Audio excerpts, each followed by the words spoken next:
Everyone makes money mistakes. Unfortunately, not everyone knows the mistakes they are making until it's too late. Avoiding money mistakes and learning how to recover when you make financial blunders is the only way to be financially successful over the long term. Money mistakes can come in four general areas. It may be in our spending habits, or it could be in our lack of understanding about certain financial matters. It could be that we don't do enough planning, and finally, it could be related to a lack of saving. Most of us don't want to talk about our financial mistakes, and that can create a situation where we don't learn from our mistakes. Overspending on gifts is one of the biggest mistakes people make in spending. Don't feel pressure to spend more than what you can really afford. One of the highest pressure times is holiday shopping. Shop with a well-researched list to avoid holiday overspending. Another frequent spending mistake is buying a more expensive car or house than we really need. The problem is that these payments might stay with us for a long time, and it can be difficult to reverse the purchase without losing money in the short term. One of the most common spending mistakes is not stopping the small purchases. A pair of shoes at this store, a new rug at that store, a cool set of drinkware here, extras that we don't really need and don't really account for, yet they add up over the month. If you buy just $35 of extra purchases each week, that adds up to $140 per month and nearly $1,700 per year. Buying a home is probably the largest loan decision you will ever make, and for many, they may have 2 to 4 homes in their lifetime. Be a knowledgeable borrower and work with a mortgage lender who will explain all of your options. The wrong mortgage loan type for your situation might have long-term negative consequences. Federal tax, state tax, property tax, self-employment tax, inheritance tax, capital gains tax, and the list goes on and on.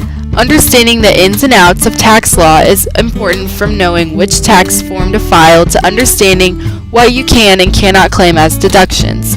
This understanding can mean the difference of hundreds, if not thousands of dollars in taxes you might owe.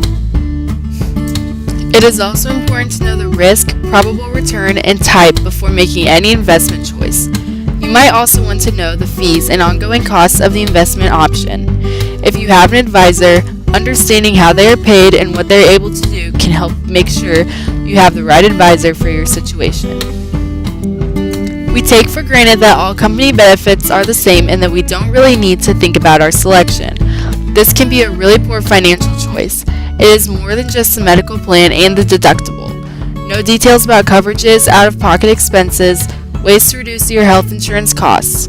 For other benefits, don't miss out on healthy living or other wellness benefits that can save you money. The primary life events that really should be part of your overall financial planning include getting married, buying a home, having children, and your retirement.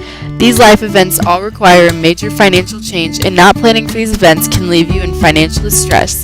And for the first 3, regardless of the order that you have these life events, they could all occur within a span of a few years. Planning for your wedding is important, whether you are paying for all or some of it. Weddings can be expensive, and the best way to lower your expenses is to give yourself plenty of time so that you can find the best deals. Plus, you really should have a working budget so that you are not surprised after your honeymoon with how much debt you have incurred. If you want to buy a home, start planning for it at least 2 years prior to the date you want to move into your house. You need to think about how you will get the down payment, where you want to live, what amount of mortgage payment you can afford, how long you expect to live in your home, and what other life events might happen in the next 5 to 7 years that change your housing needs. Kids can be one of the most disruptive financial events in your life. There are so many considerations from the very beginning. Does your current housing situation work with adding children? Will one of the parents stay home for an extended period of time? How much will daycare cost if both continue to work? What will be the impact on the monthly budget for expenses related to children? And this is just the first 3 years. Having a solid plan helps you make the right decision on savings, cars, and the house you buy so that you are financially prepared to raise your children. Even though retirement may be the last major life event to occur, you should really start planning for it from the very beginning. Knowing how you want to live in retirement will help you determine how much of a retirement nest egg you will need to have. Starting early has so many benefits and will give you more flexibility later in life so that you don't have to worry about retirement. There are 3 primary savings activities that you need to have besides your retirement savings.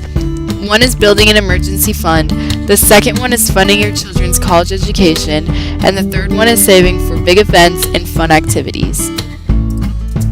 An emergency fund is important so that you can pay for the one-time expenses that seem to always occur, from car repairs to house repairs and other costs like that.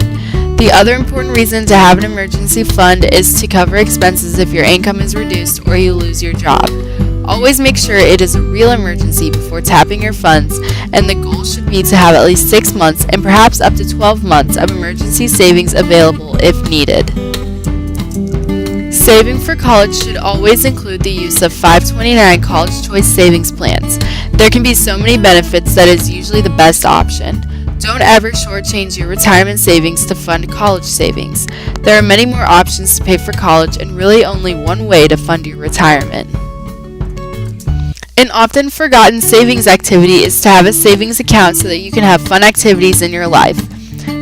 This could be big vacations, new cars, new furniture, or even luxury items. It is so much better to save for these purchases over 2 to 3 years versus the alternative of building debt. If we have a savings plan for these activities, we are so much more likely to avoid financial problems. To learn more about avoiding life's worst money mistakes, visit the Save It page on forumcu.com.